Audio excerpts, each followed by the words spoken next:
Bonjour et bienvenue chez Frico Féminin. Frico Féminin, c'est la chaîne où les rêves professionnels et financiers des femmes prennent vie. Et aujourd'hui, on va évoquer à deux voix avec mon invité du jour qui est Pauline d'Enerfip, la manière dont vous pouvez investir dans la transition énergétique et donner du sens à votre argent. Et bonjour Pauline. Bonjour. Mais avant de passer à cette interview, je vous invite à télécharger votre cadeau, les 6 secrets de votre liberté financière, dans la description de cette interview. Alors, Pauline, pourquoi est-ce que c'est important aujourd'hui et primordial même de donner du sens à son argent et de réfléchir à l'impact de tout cela? Alors, écoute, moi je travaillais, j'étais mère de famille et j'étais, très active dans, ma vie quotidienne, sur la transition énergétique. J'avais envie d'améliorer un peu, les choses pour que laisser un monde meilleur à mes enfants, hein, chose que je pense, beaucoup de monde, le souhaite faire. Et je me suis rendu compte qu'il y avait un énorme vide dans tout ce que je faisais, c'était mon épargne. C'est-à-dire que je faisais attention à ma consommation d'énergie, je faisais attention à ce que je mangeais, aux produits non transformés, aux légumes de saison. Et pour autant, mon épargne, je la mettais à la banque et puis je ne savais plus du tout, à quoi elle, servait une fois à la banque. Et donc, il m'a semblé important de travailler là-dessus et de pouvoir offrir aux investisseurs potentiels, aux gens qui ont un peu d'épargne, alors à partir de 10 €, hein, on n'est pas obligé d'en avoir beaucoup.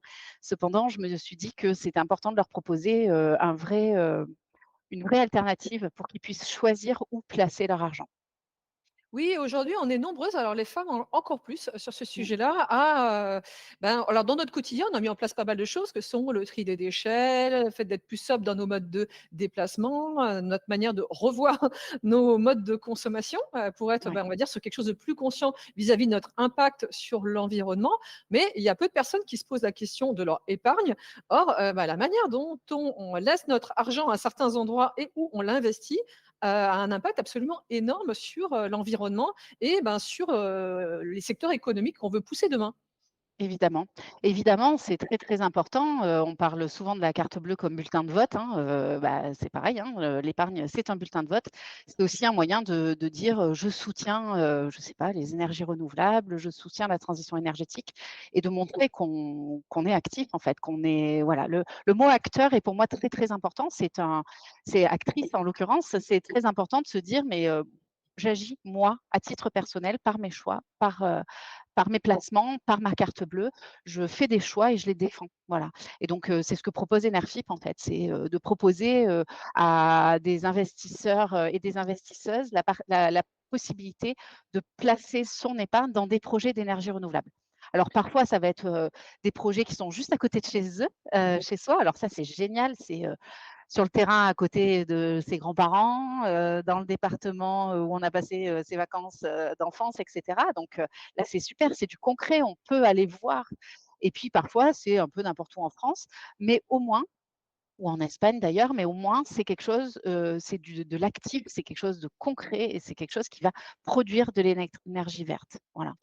Oui, et il y a beaucoup de personnes aussi qui souhaitent aujourd'hui savoir très précisément où va leur argent et ça, c'est Bien assez sûr. dilué, quand on va sur des placements, on va dire, relativement classiques. Donc vous, Enerfip, en fait, vous êtes une structure qui mettait en relation des porteurs de projets qui sont, des structures, en fait, qui vont mettre en place, par exemple, des parcs, photovoltaïques ou ce type de projet d'ombrière, et des investisseurs ou des investisseuses qui veulent placer intelligemment leur argent et le faire travailler pour que l'argent ne se fasse pas non plus grignoter par l'inflation. Exactement, c'est tout à fait ça, parce que c'est super de vouloir placer son argent, mais on ne veut pas tous faire que du don. C'est génial le don, mais bon, on a quand même tous travaillé, pour le gagner cet argent et on a envie qu'il rapporte. Donc là, l'objectif, c'est vraiment de mettre en relation alors nous, on va appeler ça des porteurs de projets, c'est-à-dire des sociétés, hein, ce ne sont pas des particuliers, des sociétés dont le travail, c'est de développer des énergies renouvelables. Alors tu as parlé de photovoltaïque, d'ombrière, mais ça peut être de l'éolien, de la méthanisation, de l'hydroélectricité. Et donc, on va, mettre en lien ces développeurs, ces sociétés qui développent ces projets, qui ont besoin des citoyens. Alors pour diverses raisons, ils peuvent avoir besoin, d'argent, de fonds propres. Ils peuvent avoir, envie de construire leur parc avant de faire un prêt bancaire pour avoir un taux, plus intéressant. Ou alors ils veulent tout simplement, impacter les riverains, les gens, les locaux pour, les impliquer dans le projet et donc on va mettre en relation ces porteurs de projets-là avec les particuliers et les particuliers, des hommes, des femmes qui ont un peu d'épargne ou beaucoup d'épargne, hein, c'est selon et qui vont choisir de les mettre dans ce projet-là en particulier. Donc c'est pas: «Tiens, je mets chez Enerfip et Enerfip va investir un peu n'importe où» dans les projets qu'ils ont choisis. Non, non, c'est je vais sur la plateforme Enerfip, je choisis le projet qui m'intéresse, il va être sélectionné, on va peut-être y revenir sur, selon, tout un tas de critères. Je choisis le taux d'intérêt, je choisis la durée de mon placement et je place mon argent. Et donc je sais précisément à quelle date je vais récupérer combien d'intérêt et combien de capital. Et ça, c'est important parce qu'il faut que ce soit vraiment fléché. Alors, on essaie de rendre l'investissement le plus visible possible parce que, bah, on parle de quelque chose, enfin tout le monde n'a pas envie d'investir sur 20 ans ou sur 25 ans comme pour une maison. On le fait pour une maison, mais on ne le fait pas forcément pour son épargne. Donc là, ça va être des durées qui sont relativement courtes, hein, entre 2 et 5 ans, avec des taux qui sont extrêmement intéressants puisqu'en ce moment, sur la plateforme, on est entre 8 et 9,5%. Donc brut, hein, attention, c'est imposable. Donc l'important, c'est de se dire: «Je choisis le projet, le lieu, le type d'énergie et cetera et puis je choisis aussi, en choisissant ce projet, un taux et une durée». Oui et du coup, l'équipe d'Enerfip, voilà, fait la relation entre l'investisseur et le porteur de projet. Vous êtes aussi labellisé par l'autorité, des marchés financiers français, donc vous n'êtes pas uniquement un site internet, en fait, vous êtes une Ah non, non, non. structure de mise en relation, Mmh. et de financement Mmh. et vous êtes là pour répondre et assurer la traçabilité des fonds et bah, la transparence de l'information. Absolument, on est là pour, assurer le vraiment que le lien se fait, juridiquement correctement, que les investisseurs sont parfaitement informés, qu'ils savent, à la fois, quels sont les avantages de chaque projet, mais quels sont aussi les inconvénients, quels sont les risques et donc nous, notre objectif, c'est d'être le plus transparent possible et de donner le plus d'informations possible. Nous, on est le lien juridique. Les porteurs de projets ne peuvent pas le faire comme ça sur un coup de tête. Tiens, moi je suis, Total Énergie et je vais demander aux investisseurs de participer à mon projet, photovoltaïque. Non, non, ça c'est pas possible. Il y a besoin évidemment de quelqu'un qui a un agrément, qui est encadré. On parle d'épargne, il ne faut pas faire n'importe quoi. Donc on a tout un tas de réglementations qu'il faut respecter et nous c'est ça qu'on fait en fait. D'abord évidemment, on analyse les projets, on s'assure qu'ils sont le moins risqués possible, qu'ils sont bien montés financièrement et ensuite, on informe l'investisseur en s'assurant qu'il a absolument toutes les informations nécessaires pour faire son choix librement. Donc justement, les bonnes pratiques quand on souhaite investir, dans des projets de transition énergétique, c'est entre autres la diversification. Eh oui. Ouais, ouais, bien sûr. C'est fondamental et c'est pour ça que nous, on propose, une multitude de projets. On a passé ce week-end les 500 millions d'euros collectés, sur, peut-être plus de 400 projets parce que, il est important on en a plusieurs par semaine qui sortent, hein. Il est important de vraiment, diluer les risques. Bah, on met pas tous les œufs dans le même panier, hein, c'est l'adage, habituel en finance et c'est fondamental. Donc pour le coup, nous, Energy, on est juste un lien entre les particuliers et les porteurs de projets.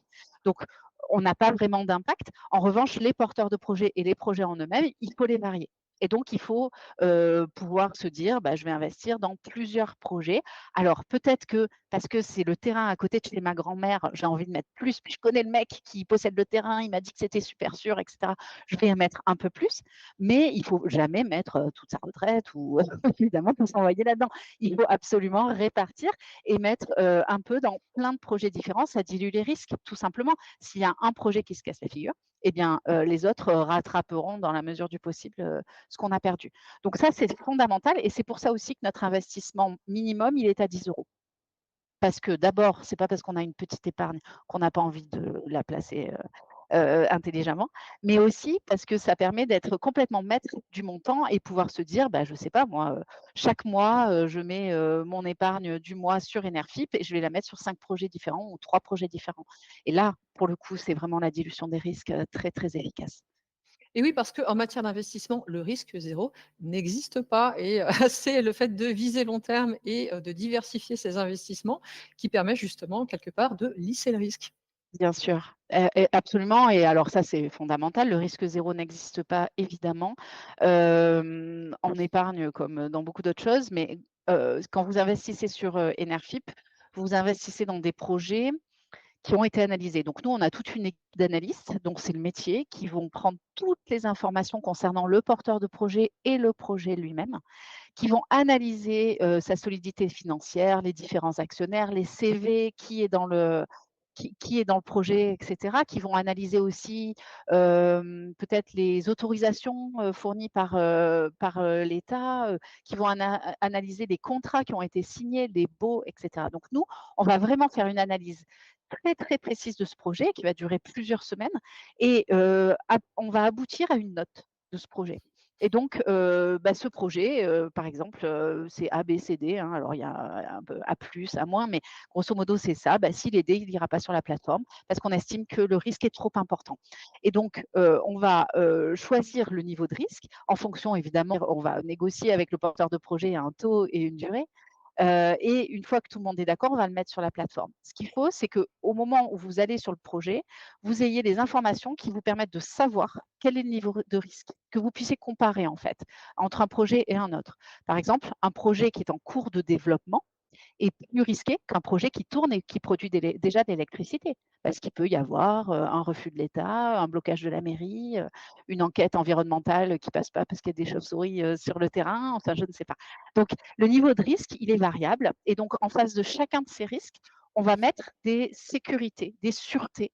Et on va dire, peut-être que ce terrain-là, on n'est pas sûr à 100%, il peut y avoir des chauves-souris, mais on va mettre dans cette poche peut-être 40 projets. Et du coup, s'il y en a un qui sort pas, bon, ça remet pas en question la solidité financière. Ou alors, on va dire, c'est un projet qui est naissant. L'objectif du porteur de projet, c'est de se faire connaître sur le territoire. On va mettre une garantie de la maison mère, parce que la maison mère, elle est vraiment solide. Et donc, même si le projet est naissant et sort pas, en fait, c'est la maison mère qui va prendre le relais. Et donc, pour chacun de ces projets, on va mettre des sûretés en face et on va les expliquer. Et donc, vous allez avoir sur chaque page projet une analyse d'Enerfip qui est complètement indépendante et qui va vous dire voilà quels sont les risques et voilà pourquoi nous on y croit. Donc on n'a pas besoin d'être une reine de la finance internationale pour Alors, comprendre ce qui est donné non, en termes d'informations. Et non, non. justement, toi, tu travailles à l'interface entre, on va dire, Enerfip et les investisseurs ou Mhm. investisseuses. Et vous avez vraiment à cœur aussi de rendre les choses simples et intuitives Ah ouais. pour ouvrir le monde de l'investissement au plus grand nombre. Parce que ça fait peur au démarrage. Toi aussi, tu avais certainement des freins quand justement, tu t'es lancé dans ce secteur d'activité. Mais évidemment, évidemment, on parle d'épargne, on parle d'un site internet, enfin voilà, c'est quelque chose qui, de toute manière, fait peur par essence. Simplement, nous, ce qu'on essaie de faire, et je pense qu'on y arrive, c'est d'être le plus transparent possible. Voilà. Et donc, on a mis en place un service de relation à l'investisseur qui est hyper disponible. Vous pouvez nous joindre par téléphone, par mail, et chaque investisseur a un ou une conseiller dédiée. Et donc, cette conseillère ou ce conseiller va être toujours la même personne. Donc, quand vous appelez, vous savez que vous allez parler avec Valérie. Sauf si Valérie est en vacances, dans ces cas-là, ce sera Maëva. Mais l'important, c'est que vous puissiez toujours parler à la même personne. Et en fait, au fil de l'eau, vous allez nouer, on va vous connaître. Vous allez nous dire des informations, des machins. Et donc, on va pouvoir, nous, on a des gens qui nous appellent tous les mois, nous disant alors, est-ce que j'investis là-dedans? Et on va vous dire, non, celui-ci, il est plus risqué que ce que vous faites d'habitude, attendez le prochain. Ou alors on va vous dire: «Bah oui, mais peut-être moins ou alors beaucoup plus parce que celui-ci vous pouvez y aller, il est hyper solide» et cetera. Et donc nous, on va être là pour vous aider dans votre approche, vous donner le plus d'informations possible. Alors on ne va pas vous conseiller, on ne va pas vous appeler en vous disant: «Il faut que vous investissiez dans ce projet-là». Non, ça on ne va pas le faire. En revanche, si, vous avez besoin de conseils, de comparatifs sur les différents projets, on va vraiment pouvoir, être là et vous apporter un service hyper personnalisé. C'est ça l'objectif en fait, c'est que vous nous connaissiez, à force vous nous connaissez. Et du coup, quels sont les freins et les croyances limitantes qu'ont les personnes qui vous contactent? Parce que, en France, c'est très tabou de parler d'argent et encore plus, sur le web quelque part parce qu'il y a eu beaucoup de scandales et il y a pas mal de personnes, du coup, qui n'ont plus confiance et pensent que, ça peut être des arnaques ou des choses comme ça. Mmh. Vous rencontrez ce type Ah bah de oui. préoccupation? Ah mais oui, mais même des gens qui se sont fait arnaquer. On en a croisé beaucoup, ça arrive, et ça, c'est le drame de notre business, c'est qu'il y a des plateformes qui sont pas honnêtes. Et donc, nous, on a tous les enregistrements nécessaires, à l'autorité des marchés financiers d'en parler, pour que les gens puissent vérifier qu'on existe bien et qu'on est solide. Alors il se trouve que nous, on est à Montpellier et donc on a des bureaux et c'est pareil, il y a notre adresse sur internet. Les gens passent parfois par hasard, alors surtout l'été quand ils viennent aux plages, ils se disent: «Tiens, c'est se faire payer le café chez Nerfy». Mais c'est important parce qu'en fait, il faut que les gens sachent qu'on est là. Voilà, donc c'est un des risques. C'est un des risques et on s voilà, on fait tout pour aider, pour être disponible, pour répondre au téléphone, pour montrer qu'on est là. Maintenant, il faut vérifier. Il y a tout un tas d'outils qui permettent de vérifier qu'on existe bien, hein, Paper, société.com, l'autorité des marchés financiers qui, à mon avis, est le mieux. On a un agrément européen, donc on est facile à trouver, ouais. Oui, il y a encore peu de personnes qui connaissent ce système justement du financement participatif. Mmh. Ouais, c'est pourtant, pour moi, c'est l'avenir, en fait. Pour moi, c'est l'avenir parce que c'est ça ç d en fait, ça répond vraiment à un besoin. Quand je me déplace sur les territoires et que je parle avec les gens, ils disent: «Mais je ne savais pas que ça existait, c'est génial». Les gens connaissent le financement participatif plutôt pour, passer une époque, c'était pour faire des disques, les artistes, où là, c'était du don et en échange, j'avais un CD en avant-première ou ce genre de choses. Ça fait vieux de dire un CD peut-être, mais marché comme ça, à une époque. Maintenant, c'est flécher son épargne, en fait. Là, les banques, sont super, on en a besoin évidemment, sauf qu'elles offrent tellement du flou, on ne sait absolument pas à quoi est utilisé notre argent. On met son argent sur un livret A et au détour d'un article, on apprend que maintenant ça finance aussi l'armement. Enfin, je veux dire, on n'a pas de moyen de flécher son épargne et quand on dit un livret développement durable, c'est pareil. En vrai, on ne sait pas et il y en a que 3 qui va au développement durable. Donc c'est très, très important de pouvoir se dire: «Bah, je choisis où je mets mon épargne». Alors ça peut être là, les énergies renouvelables, mais il y a aussi dans l'immobilier, il y a aussi dans le vin, enfin voilà, c'est un truc qui existe maintenant, de manière très, très répandue. Oui, faut-il avoir envie de prendre en main, cette question-là et justement de ne pas la déléguer à un banquier ou une banquière? Alors, c'est toujours ça, sauf que, c'est plutôt fun, en fait. En vrai, nous, on a un site internet. Alors la partie où il faut répondre au questionnaire qui est au qui est fourni par l'autorité des marchés financiers est pas fun. Donc ça dure 4 minutes. Puis après, c'est un jeu, en fait. Les gens, ils se connectent, ils essayent, ils voient un projet, machin, hop, je mets 30 €, je mets 200 €, j'en mets 10 000 et puis après je récupère et puis du coup, je le replace et puis finalement, non, je vais me faire un resto, je récupère sur mon compte. Tout ça, c'est sans frais. Il y a jamais de frais. Donc en fait, je fais ce que je veux et il suffit que je me connecte au site et de mon livret Enerfip, je vois tout. Je vois tous les projets, je vois tout ce qui est ouvert, tout ce que je récupère. Je vois combien j'économise de CO2 et donc ça aussi, c'est chouette parce que ça permet de voir que concrètement, j'améliore quelque chose. C'est comme, quand je prends le train à la place de l'avion, ça fait un truc, ça change quelque chose et donc ça, c'est chouette quand même. Oui, puis c'est extrêmement simple, et comme tu le Mmh. disais, il y a un ticket d'entrée qui est très faible, c'est-à-dire avec, quelques dizaines d'euros, vous pouvez commencer. J'ai Mmh. même envie de dire, c'est bien de démarrer avec quelques dizaines d'euros pour comprendre comment ça fonctionne et pour Bien être sûr. complètement en confiance. Bien sûr, évidemment, évidemment. Ouais, ouais, il y a beaucoup de gens qui font ça, hein, qui mettent 10 € pour voir et puis après ils regardent comment ça se passe, ils voient quels sont les échanges qu'on a, puis au fil de l'eau, ils prennent la confiance et ils mettent un peu plus, ouais. Du coup, l'équipe d'Enerfip aussi, vous êtes une structure qui relève du champ de l'économie sociale et solidaire. J'imagine que toute l'équipe, vous êtes très investie aussi et que vous êtes venus, travailler, on Ah va ouais. dire, sur le sujet de l'argent, pas pour l'argent, mais pour donner du sens à votre travail. Ah mais ça, c'est certain. On a créé Nerfip, pour en faire quelque chose de chouette.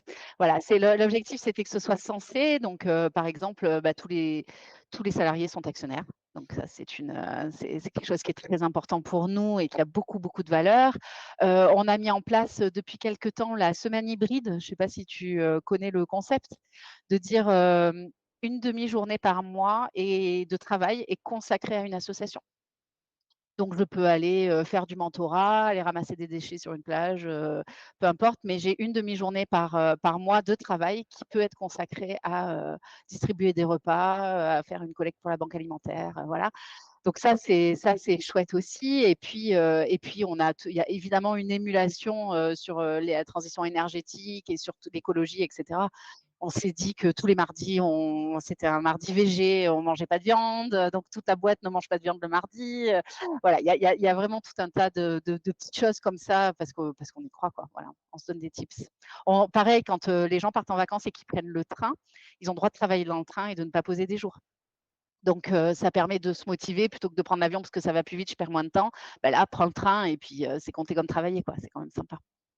Oui, alors moi, j'aime bien interviewer des personnes qui travaillent dans des structures financières qui voient les choses différemment. Pourquoi? Parce qu'on a aussi une représentation très, très négative des gens qui travaillent sur les métiers de l'argent en France. Mmh. Ouais, c'est vrai. C'est vrai, mais bon voilà, après, c'est parce qu'on enfin nous, on a fait les choses très, très différemment, mais on est sur un secteur différent, donc ça aurait été complètement débile de faire un truc, classique. Bah, je te remercie en tout cas, Pauline, pour ces précieux conseils parce que je pense que ça va en inspirer beaucoup et que ça va permettre à pas mal de femmes de regarder les choses différemment vis-à-vis de cette question de l'argent et du fait qu'il est possible, simplement avec un ticket d'entrée qui est relativement petit, de donner du sens à son argent, bah, tout Mmh. en récupérant quelque part une belle rentabilité parce que c'est aussi important de faire travailler son argent dans une période où l'inflation, ben, à peu près 6,5%. Si vous avez un petit peu d'argent de côté, c'est important d'aller chercher un peu plus que ça. C'est ça, exactement, donc ça, c'est fondamental et puis c'est important aussi de faire de la pédagogie sur les énergies renouvelables. Ce sont des projets qui interpellent, qui sont alors, parfois, victimes, d'images, négatives. On parle de recyclage, on parle, de et en fait, il y a des dizaines de croyances populaires, sur le sujet et donc nous, on fait énormément de pédagogie pour que les gens comprennent et pour qu'ils puissent agir par eux-mêmes. En fait, c'est très important que les gens montent en compétence sur ces sujets-là, parce que plus ils monteront en compétence et plus ils soutiendront. Parce que c'est très facile d'être contre quand on ne comprend pas. Mais quand on comprend, on se rend compte que quand même, il y a vraiment des choses qui ont du sens. Et donc, toute une partie de notre boulot, et en tout cas du mien, c'est de faire de la pédagogie et d'expliquer comment les choses fonctionnent. Et donc, sur le site, vous avez vraiment beaucoup d'informations. Sur ton site, j'ai vu aussi que ça parlait pas mal de développement durable, etc. Mais il y a aussi le téléphone, enfin voilà, il y a des webinars d'explications. Et pour être acteur, pour s'impliquer, il faut comprendre. Donc, nous, on travaille beaucoup là-dessus aussi. Ouais. Oui, puis c'est important aussi de renvoyer des choses positives là-dessus, parce qu'en fait, ça fait des générations qu'on communique, notamment via la télévision ou des médias, on va dire grand public, uniquement sur les scandales et ce qui ne va pas. Bien Et on sûr. oublie de parler des belles choses et des solutions.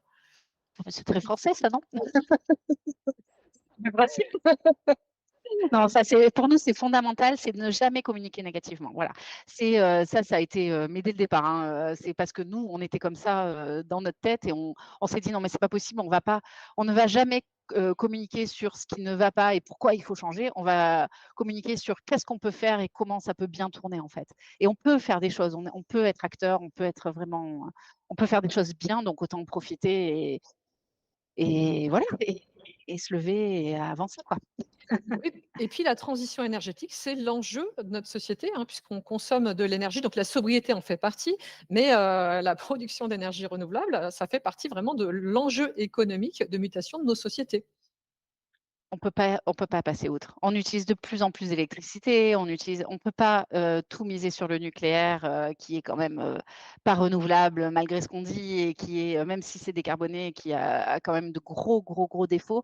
Il faut absolument qu'on trouve d'autres solutions et en fait, on les a sous la main. On les a sous la main parce que si tu, recouvres, les toits de toute la France, en panneaux solaires, tu as suffisamment d'énergie, quoi. Donc il suffit de s'y mettre. Il suffit de s'y mettre et il y a vraiment enfin voilà, c'est facile, la méthanisation est un truc avec ses défauts. Tout a des défauts, hein, que les choses soient claires. Il y a des choses qui sont, compliquées. Le photovoltaïque, la nuit, on n'a pas d'électricité, donc il faut des batteries, donc il faut des éoliennes, donc il faut de la méthanisation qui va fournir en électricité à un autre moment. Voilà, ce qu'il faut, c'est avoir un mix énergétique et investir dans tout. Hydroélectricité évidemment, voilà, il y a plein d'énergies renouvelables, autant en profiter. En tout cas, je te remercie Pauline pour ces conseils inspirants. Merci Avec du temps que plaisir. tu nous as consacré et donc vous retrouverez dans la description de cette vidéo le lien, bah, pour, retrouver Pauline, son équipe, ses collègues, chez Enerfip. Merci à toi. N'hésitez pas. Merci, au revoir, à bientôt.